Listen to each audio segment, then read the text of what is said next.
In the year 2154, humanity had spread its reach beyond the confines of the worn-out Earth, establishing colonies on the Moon, Mars, and several moons of Jupiter and Saturn. Our technology advanced rapidly, fueled by necessity and the boundless curiosity that characterized our species. But despite our achievements, we remained, in cosmic terms, a young and somewhat naive race. The first indication that we were not alone in the universe came not through a grand meeting or a peaceful exchange, but through a garbled, desperate message intercepted by a deep space monitoring station on Europa. The message was fragmented, but the underlying tone of panic was unmistakable. Attention! Lethrokar fleet! Imminent danger! Coordinates follow! Initially dismissed as a prank or a malfunction, the message was decrypted and analyzed out of due diligence. It wasn't long before the analysts realized the message was authentic, and the coordinates pointed straight to Earth.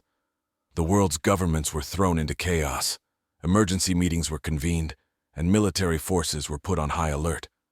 The public, unaware of the details but sensing the anxiety of their leaders, prepared for the worst. 2 days later, the sky darkened as a fleet of massive ships, unlike anything seen before, appeared in Earth's orbit. These were the Lethrokar, a species known for their predatory expansion across the galaxy. They were giant, both in ambition and physical form, with technology that made ours look like toys. However, the Lethrokar made a critical error in their calculations. They believed us to be easy prey, a young species ripe for conquest. They did not anticipate our resilience or our unwillingness to yield our home without a fight. The Lethrokar sent a simple message: surrender your planet and be spared. Resist and be destroyed. It was broadcast across all channels, translated into every language by their advanced computers. Humanity's response was uncoordinated at first, with some nations wanting to negotiate and others calling for immediate resistance. But it wasn't long before a more primal response took hold. Across the planet, from the high-tech defense centers of the United States to the newly formed Martian colony's defense force, a single sentiment echoed: we will not go quietly. As the alien fleet prepared to make their descent, Earth's defenders rallied. The space around our planet became a dance of death and defiance. Satellites that had once peered out into the cosmos were repurposed as kinetic bombardment devices, hurtling towards the Lethrokar ships at devastating speeds. Fighter jets, modified for space engagement, launched in swarms, piloted by the bravest souls humanity had to offer. Down on Earth, every city became a fortress. Skyscrapers were transformed into vertical launch platforms, parks into landing strips for aircraft, and every citizen became a soldier in their own right, trained in emergency combat or supporting the logistical nightmare that war had brought upon us. The Lethrokar were taken aback by the ferocity and ingenuity of human resistance. They had expected broken spirits and easy domination. Instead, they met a species united by a common cause, each individual driven by a fierce desire to protect their home. The first battles were brutal. Human forces, while technologically outmatched, utilized guerrilla tactics and the element of surprise. They exploited every weakness in the alien technology, hacked their systems, and turned their own weapons against them. As the first chapter of this interstellar conflict closed, the Lethrokar fleet, though still formidable, had suffered significant losses. Earth, too, was scarred by the encounters, but it stood resilient, its people more united than ever. The message was clear: humanity was not a species to be trifled with. The echoes of the first battles reverberated through space, a testament to the determination of a species that refused to be the universe's victims. The war for Earth was just beginning, and while the outcome was uncertain, one thing was clear: the aliens had indeed messed with the wrong species. The war had escalated faster than anyone on Earth had anticipated. With the Lethrokar fleet regrouping for another assault, human strategists turned their eyes to the outer planets. Saturn's moons, rich in ice and minerals, became the next battleground. The moons were not only strategic assets, but also home to thousands of colonists, miners, and scientists who now faced the threat of annihilation. Titan, the largest of Saturn's moons, bore the brunt of the initial Lethrokar strike. Its thick atmosphere and methane lakes offered unique challenges and opportunities for both attackers and defenders. As the alien crafts descended through the orange haze, hidden defense turrets emerged from beneath the icy surface, unleashing a barrage of plasma fire that lit up the dim sky. The defenders on Titan were a mix of seasoned soldiers and civilian volunteers. They had converted the extensive network of research labs and mining facilities into fortified strongholds. Every corridor and plaza was a potential death trap for the invading forces. The humans knew their survival depended on their ability to adapt and outthink their opponents. Meanwhile, on Enceladus, a smaller group of defenders employed a different tactic. The moon's geysers, which spewed icy particles into space, provided natural cover against the Lethrokar sensors. The human forces utilized this to set up ambushes. Small, nimble fighter crafts darted through the geysers, launching hit-and-run attacks on the larger alien vessels. Back on Earth, the Unified Command Center was a hive of activity. Every available piece of data was analyzed, strategies were devised, and resources were allocated. Admiral Liu, the newly appointed commander of Earth's space defense, watched the live feeds from Saturn's moons with an intense focus. Each decision she made could save lives or doom entire colonies. The Lethrokar were learning, however. Their initial underestimation of human capabilities had cost them dearly, but they adapted quickly. New tactics were employed, including deploying ground troops equipped with armor that resisted most human-made weapons. These troops began to gain ground on Rhea and Dione, pushing the defenders back through sheer force. In response, the humans deployed a new weapon that had been in development for years, yet untested in actual combat: the arc rail.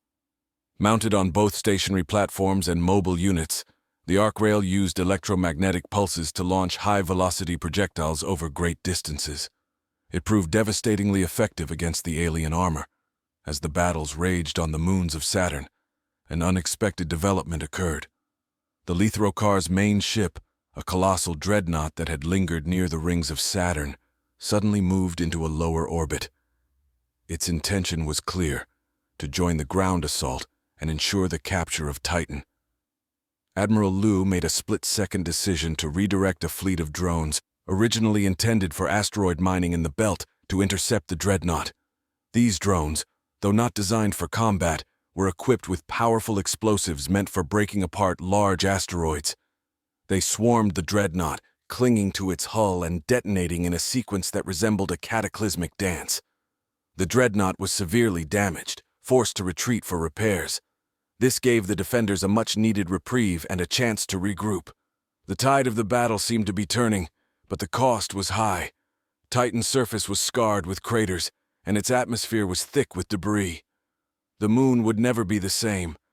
As the humans celebrated their small victory, they remained vigilant.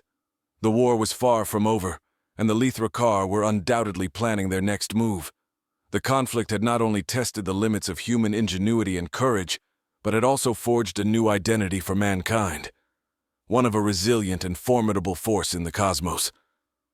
The struggle for Saturn's moons was a testament to the human spirit, a spirit that refused to break under the shadow of a superior foe. The battle continued, each skirmish and tactic a step toward an uncertain future in the vast, starry battlefield of space. As the skirmishes on Saturn's moons drew the attention of both humanity and the Lethrokar, a covert operation was underway closer to home. Venus, with its inhospitable atmosphere and crushing pressure, had been overlooked as a strategic point by the alien invaders. This oversight provided the perfect opportunity for Earth's forces to gather intelligence and perhaps find a weakness in the alien armada. A specialized team, codenamed Vesper, had been training for months in simulated environments that mimicked Venus's extreme conditions. Their mission was to infiltrate a Lethrokar communications relay that had been established on one of the highland regions of Venus, believed to be a hub for coordinating fleet movements. Equipped with heat-resistant suits and stealth technology, Vesper descended into the yellowish clouds of Venus in a high-speed dropship. The alien relay was located on Maxwell Montes, the highest mountain range on Venus, where temperatures and pressures were slightly less lethal, but still beyond the survival limits of any unaided human or Lethrokar. The dropship hovered in a state of near invisibility, using the acidic clouds as cover. Vesper deployed from the craft in thermal gliders, small, maneuverable units designed to navigate through the dense atmosphere silently. As they approached the relay station, their sensors picked up minimal activity. The Lithrocar had not anticipated an attack in such an environment and were underprepared. The team landed on the rugged terrain, their suits protecting them from the harsh elements. They moved quickly, using the rocky outcrops for cover as they approached the facility. The relay station, a towering structure of alien design, pulsed with a strange light, its surfaces slick and shifting, a stark contrast to the static, rocky Venusian landscape. Captain Zhang, the leader of Vesper, signaled the team to split up. Half would disable the communications array, while the others planted explosives to cripple the station permanently. They worked with precision, aware that the slightest error could not only cost them their lives, but also alert the Lithrocar fleet to their presence. Inside the facility, they encountered minimal resistance. The few alien technicians present were quickly subdued using non-lethal force. As the team hacked into the alien systems, they discovered a trove of data that provided not just tactical information, but also critical insights into the Lithrocar technology and their operational protocols. Meanwhile, the explosive team had set their charges. Timing was crucial. The explosions needed to occur simultaneously to avoid any chance of the relay sending a distress signal. With the charges set, Captain Zhang ordered a swift withdrawal. The team exfiltrated just as the first charges detonated, shattering the relay station into fragments that were instantly consumed by the corrosive atmosphere. The secondary explosions ensured that nothing salvageable remained. Vesper retreated into the cover of the clouds as their dropship whisked them away from the chaos. Back on Earth, the data recovered from the Venus operation was being decrypted. It revealed vulnerabilities in the Lithrocar's shield technology, specifically how they could be overloaded by a concentrated high-frequency pulse. This information rekindled hope and spurred new strategies for defending Earth and its colonies. Armed with this new knowledge, Earth's forces prepared to initiate a series of counteroffensives, aiming to exploit these discovered weaknesses before the Lithrocar could adapt. The war was entering a new phase, one where stealth, cunning, and technology could shift the balance in favor of humanity. The relentless pursuit of survival had now become a tangible grasp for victory. The war against the Lithrocar intensified as Earth's forces leveraged the newfound weaknesses in the alien shield technology. Mercury, closest to the Sun, and usually deemed too harsh for significant military operations, became the site for a bold new offensive. The dark side of Mercury, perpetually shadowed and icy, opposed the blistering heat of its sun-facing side, offering a tactical advantage and a surprise element. Lieutenant Commander Mira Rios led the operation, codenamed Solaris.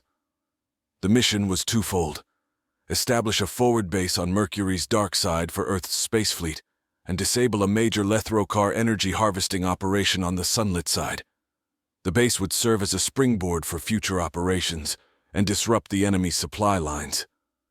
Rios and her team landed under the cover of darkness, the black sky above them littered with stars and the distant glow of battle from other sectors. The landing crafts, coated with a radiation-reflective material, remained hidden from Lithrocar scanners. Quickly, they began the construction of the base, using modular units that were assembled within hours. Meanwhile, the assault team prepared for the second part of their mission. They donned specialized suits designed to withstand extreme temperatures and radiation. Each suit was equipped with a personal shield generator, modified to incorporate the latest intelligence about the Lithrocar vulnerabilities. The trek across the Mercurian surface was treacherous. The ground shifted underfoot, with crevices and sharp rocks formed from Mercury's rapid temperature changes. The team used the terrain to their advantage, navigating through canyons and craters to remain out of sight. As they neared the Lithrocar facility, the scale of the operation became apparent. Massive towers stretched towards the sky, gathering solar energy which was converted into power for the Lithrocar war efforts. Sabotage here would not only cripple the facility, but also send a clear signal across the galaxy. Earth was fighting back with ferocity and innovation. The team split into groups, with one tasked with planting explosives at critical junctures while the other hacked into the facility's control systems. Rios led the hacking team, her fingers flying over the portable console as she bypassed alien security protocols with codes developed from the Venus data. The first sign of trouble came when a sudden surge in the facility's power grid triggered an automatic defense mechanism. Alarms blared, and Lethrakar drones swarmed out of the towers. The battle was fierce, with each side unleashing devastating energy weapons, but the humans held their ground, protected by their enhanced shields, and driven by the knowledge that the success of their mission was crucial. As the explosives team completed their task, Rios finally broke through the last firewall. She initiated a sequence that overloaded the facility's converters, causing a chain reaction that would ensure its destruction. The team retreated rapidly, racing against the clock as the facility began to implode behind them. Reaching the safety of their base on the dark side, Rios and her team watched as the horizon lit up with the destruction of the Lethrakar facility. It was a significant blow to the alien efforts and a vital victory for Earth. With the new base established and the enemy reeling from their loss, Rios coordinated with Earth Command for the next steps. Plans were made for further strikes from Mercury, utilizing the momentum they had gained. Each operation brought hope, and with it, the possibility that Earth might not just defend itself against the Lethrakar, but perhaps one day see the end of the war. In the evolving theater of interstellar warfare, Earth's leaders recognized the necessity for unconventional tactics. Their eyes turned towards the Orion Nebula, a vast cloud of gas and dust, known for its complex astrophysical properties. This region, with its chaotic environmental conditions, was deemed the perfect locale to test the newly developed cloaking technology on Earth's smaller fleet ships. Admiral Chen oversaw the operation from her command ship, the strategy being to use the nebula's natural interference patterns to mask their approach. The mission was to deploy a series of autonomous drones, capable of mimicking the Lethrakar communication signals, to infiltrate their network and sow confusion within their ranks. The drones, equipped with the latest cryptographic algorithms, were programmed to send false orders and create a facade of internal dissent among the Lethrakar forces. This electronic warfare was designed to complement the physical skirmishes, stretching the alien resources thin across multiple fronts. As the fleet approached the nebula, the cosmic dust and charged particles began to affect the ship's standard navigational systems. However, the engineers had anticipated this. They had recalibrated the sensors to adapt to the nebula's specific electromagnetic spectrum. This allowed them to navigate through the nebula with a precision that kept them hidden from the Lethrakar scouts. Meanwhile on Earth, a team of scientists worked in tandem to monitor the operation. They utilized quantum entanglement communicators, which operated outside of normal space-time constraints, ensuring instantaneous, untraceable communication between the fleet and command centers. This technology was pivotal in maintaining strategic coordination without alerting the enemy to their presence. Once in position, the fleet released the drones, which dispersed throughout the nebula, each moving toward predefined targets within the Lethrakar's communication network. Initial feedback from the drones was promising. Several Lethrakar units had been redirected to non-existent threats, effectively neutralizing them without a single shot being fired. However, the Lethrakar were quick to respond once they realized the deception. They launched a counter-assault with heavy cruisers, designed to emit broadband electromagnetic pulses, intending to disrupt the human fleet's cloaking devices. Admiral Chen, anticipating a possible countermeasure of this nature, had already ordered her ships to the nebula's denser regions, where such pulses would be dampened by the ambient cosmic material. The human fleet remained hidden, and the Lethrakar's countermeasures only led to further disarray within their ranks, as their ships struggled to navigate the nebular interference. With the Lethrakar momentarily incapacitated by their own actions and misinformation, the human fleet seized the opportunity. Small fighter groups launched precision strikes on isolated Lethrakar cruisers, exploiting the confusion. Each encounter was brief and targeted, aiming to inflict maximum damage with minimal exposure. As the operation concluded, the fleet withdrew from the nebula, leaving behind a network of surveillance satellites hidden among the dust and gas. These satellites were designed to monitor Lithrokar movements and gather long-term strategic intelligence. This engagement demonstrated not only the tactical advantage of using celestial phenomena, but also the effectiveness of combining electronic and physical warfare. The successful execution of the Nebula strategy marked a significant advancement in Earth's defensive capabilities, providing valuable lessons for future engagements in the ongoing conflict. The conflict between Earth and the Lithrokar had reached its zenith. Neptune, with its remote position and harsh conditions, became the unexpected epicenter of the final showdown. Here, humanity planned to end the war, either in triumph or tragic defeat. The stakes were monumental, but so was the determination of those who had come to fight. Admiral Liu had chosen Neptune's orbit as the battleground, relying on its distance from the Sun to minimize the Lithrokar's solar-powered advantages. The human fleet, now battle-hardened and technologically advanced from captured and reverse-engineered Lithrokar tech, assembled in strategic formations. Each ship was a testament to Earth's resilience and ingenuity. The plan was simple yet audacious. Engage the Lithrokar fleet in a direct confrontation while special ops teams conducted boarding actions. Their objective was to capture or destroy the enemy's flagship, believed to be the command center for the Lithrokar High Command. As the Lithrokar fleet approached, the void of space around Neptune came alive with the eerie glow of weapon discharges and the haunting ballet of maneuvering warships. The battle was a choreography of chaos. Energy beams cut through the darkness, illuminating the faces of determined pilots and commanders. Missiles streaked past, leaving trails of ionized particles in their wake. Commander Rios, now leading one of the boarding teams, rocketed towards the Lithrokar flagship in a specially modified shuttle. The exterior of the shuttle was fitted with ablative armor plates, scorching away under the intense fire from the enemy's defense systems. Inside, Rios's team prepared their breaching charges and weapons. The mood was a mixture of grim focus and fiery resolve. The shuttle impacted the flagship with a bone-jarring thud. Breaching pods burrowed into the hull, creating entry points. Rios and her team spilled into the alien vessel, engaging in close-quarters combat with its crew. The corridors of the flagship were a maze of bioluminescent walls and strange angular passageways, disorienting to human senses. But they pressed on, guided by a holographic map displayed on their visors. Meanwhile, the space around Neptune swirled with the debris of shattered ships, both human and Lithrokar. Admiral Liu coordinated the battle from her flagship, issuing orders with calm precision.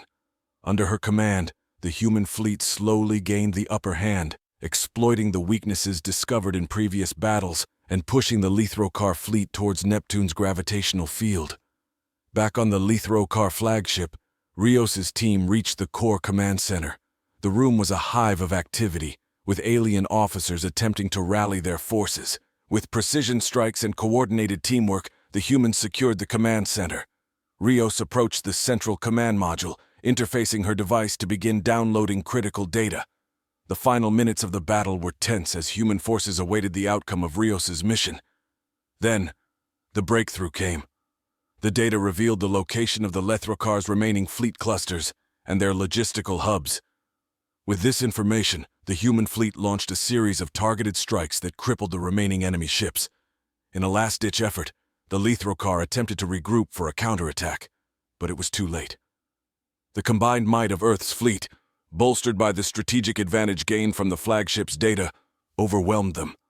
The battle ended with the Lithrokar fleet in disarray, their ships either destroyed, disabled, or retreating into the dark reaches of space.